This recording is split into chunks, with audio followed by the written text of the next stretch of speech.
नमस्कार, यूएनएन भारत में आपका स्वागत है। मैं हूं आपका मित्र आरबी उपाध्याय और आपसे गुजारिश, चैनल को सब्सक्राइब करें, लाइक करें, शेयर करें। माननीय कांसीराम पर घमासान मचा हुआ है राजनीति में। हर राजनीतिक दल माननीय कांसीराम की विरासत को हथियाने के लिए तरह तरह के प्रायोजन कर रहा है। बीजेपी, समाजवादी पार्टी, कांग्रेस, सबकी नजर बीएसपी के वोट बैंक पर है और बीएसपी की सुप्रीमो मायावती इस बात को भली भांति जानती हैं। जिस तरीके से बीएसपी का वोट बैंक खिसक रहा है, दूसरी पार्टियों की तरफ जा रहा है, हर राजनीतिक दल ये चाहता है कि कांसीराम की विरासत पर या विरासत का वारिस बनकर वो दल सामने आए। कोर वोट पर नजर है सबकी। अभी सदन में उसका सिर्फ एक विधायक है बीएसपी का। 2014 लोकसभा चुनाव में बीएसपी का एक भी सांसद यूपी से नहीं हो पाया था, एक भी सांसद नहीं हो पाया था। यानी धीरे धीरे जो जमीन थी मायावती की, जो एक वसीयत थी माननीय कांसीराम जी की, वो बीएसपी के हाथ से फिसलती चली जा रही है।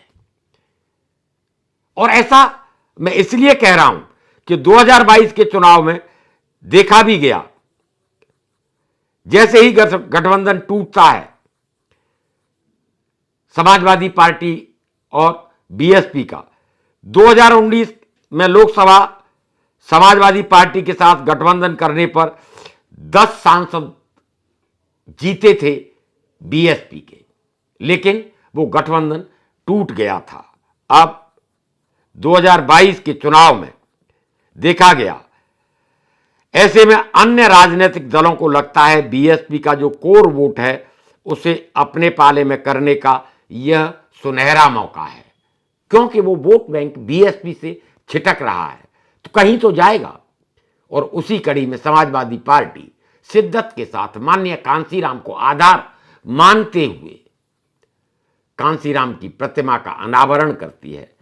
स्वामी प्रसाद मौर्य के रामचरितमानस के विवाद को आगे बढ़ाती है। कांसीराम अब सबके हो गए दोस्तों। हर राजनीतिक दल, चाहे वो बीजेपी हो या दूसरी पार्टियां हो, कांसीराम के चेहरे का फायदा उठाने की कोशिश में अकेले अखिलेश यादव ही नहीं है, बीजेपी भी उसमें कोई कोर कसर नहीं छोड़ रही। यूपी में 2014 लोकसभा चुनाव में बीएसपी के 0 सीटों तक सिमटने और बीजेपी के 73 सीट जीतने के पीछे यही वोट बैंक था। और अखिलेश यादव, समाजवादी पार्टी अच्छी तरह समझती है अगड़ों का वोट समाजवादी पार्टी के साथ नहीं आ सकता, वो बीजेपी के साथ मजबूती से खड़ा है। ऐसे में एक आशा की किरण समाजवादी पार्टी को भी बीएसपी के वोट बैंक में नजर आती है, इसलिए कांसीराम को विशेष तवज्जो दी जा रही है। वहीं मानस विवाद को लेकर घिरे स्वामी प्रसाद मौर्य पर कोई कार्रवाई नहीं होती है, बल्कि उनका कद बढ़ा दिया जाता है।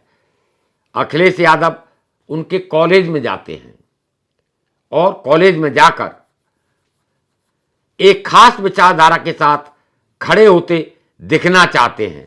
अखिलेश यादव को यह लगता है 2019 लोकसभा चुनाव के नतीजे आने के बाद भले ही मायावती ने समाजवादी पार्टी से गठबंधन तोड़ दिया हो, लेकिन वोट बैंक, जो बीएसपी का वोट बैंक है, वो किस तरह हथियाया जाए, किस तरह उसे समाजवादी पार्टी में लाया जाए, स्वामी प्रसाद मौर्य को जानबूझकर आगे बढ़ाया जा रहा है।